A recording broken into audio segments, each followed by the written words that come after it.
استادانو کشرانو چې د محفل ته رالل د ټولو پارټیانو د تالار ته رالل او په دې ستونزه باندې چې څنګه مونږ داسې سنجیده یو داسې د خپل سنجیدګۍ اظهار یې وکړ. زه سندره او ټپه او چاربې ته خو به ډېر ښه یم، خبرو کې دومره ښه نه یم، نو بخښنه غواړم که څه غلطي ملطي کېږي او خبره نه ګډ وډ کېږي، نو په دې په دغه زما د غلطۍ باندې به چې نه عفه کوئ. به د موسیقۍ په حواله به زه خبره وکړم.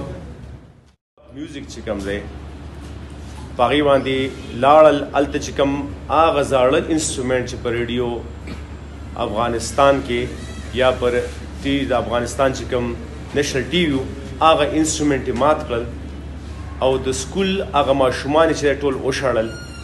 اوس دلته هم په دې پېښور کې څه ماشومان دي او څه بار ملکونو ته دغه بار یورپ او کنټریز ته لاړل. نو دغه پابندي چې کوم په موسیقۍ باندې ولګېده، زه به په دې کې خو ته ټول خبره مونږ د ټول افغانستان د خلکو خو زه به په د موسیقۍ خبرې کوم، ځکه چې تاسو پای باندې آلریډي خبرې وکړې. دغه موسیقاران چې دلته راغلي دي، که زه نن خبره کومه نو زه په یو ثبوت او په یو دلیل خبره به کوم. دی په دغه وجه راغلي دا خو د هغه د سوپرسټاران دي، دا بهر دا بره چې کوم دا 3 کسان ناست یا 2 کسان دا ډېر غټ استادان دي، خو دلته هم تاسو نه پیژنئ. دا شمت امید صاحب چې ناست دی تاسو نه پیژنئ، خو دا د افغانستان سوپرسټارز دي. هلته به دوی په ډالرو غټې غټې پیسې وخت به ورسره نو ټایم به ورسره نو. نن دا د ناست دی دلته موږ پیژنو نه. نو دا چې هغه ځای دی پرېښودی دی او دلته راغلي دي، نو دا په یو وجه راغلي دي، هلته ورته ډېر زیات تکلیف و، د دوی سر ته خاطره وه، د دوی مال عزت ته خاطره والته. او انسټرومنټ چې در سره هلته ګیر شو، نو مطلب دا چې شراب بوتل یا اسلحه یا بم چې سره ګیر شوي، چې پکې زیات تر زموږ پښتانه هغه سنجیدنې چې هلکه ستا آرټ ستا کلتور څه روان دي.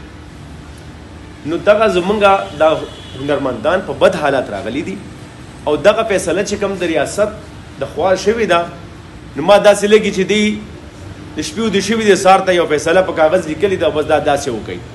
په دې کې دغلته میټینګز شوي دي، باقاعده شوي به، زه به دا نه یم چې داسې به اسان باندې دا کار کړي، خو په دغه میټینګز کې به په دې خبره اړو دی خبره نه کړي چې دی کې داسې آرټسټان او صحافیان دي او یا داسې د فوج زاړه کسان دي چې هغوی دلته د پناه دپاره راغلي دي، هغوی باقاعده هلته سر ته خطره ده.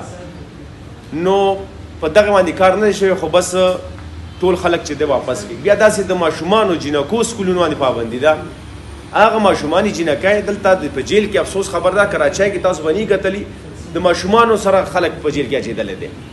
6 میاشتې زما هنرمندان 6 میاشتې زما 15 هنرمندان په کراچۍ جیل کې پراتو، تاریخ پای نه راته 3 میاشت ګوی تاریخ صرف نه ته پیش کېدی نه شو.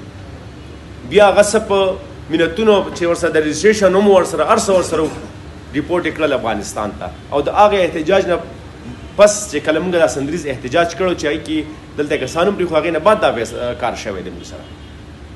زه د ریاست نه او د حکومت نه دا زه مطالبه کوم چې یاره کم از کم دغه لسټ چې کوم دی تاسو جوړ کړی دی او خلک وایي چې یاره دا واپس کړو دا خلک، نو اول دې په دغه نظرثاني وکړي. خاص طور زه دا غواړم چې زما کوم موسیقار چې کوم دی د افغانستان نه راغلی دی، نو دا نه دهشتګردي نه داسې په خوشحالۍ چې دلته د شاتو ولي بهیږي دلته راغلي دي. دلته خو موږ په خپله اقتصادي حالات او معاشي حالاتو کې ګیر یو، بجلی ګرانه داسې یو شی ګران دی، نو هغې څه کوي چې دلته راځي.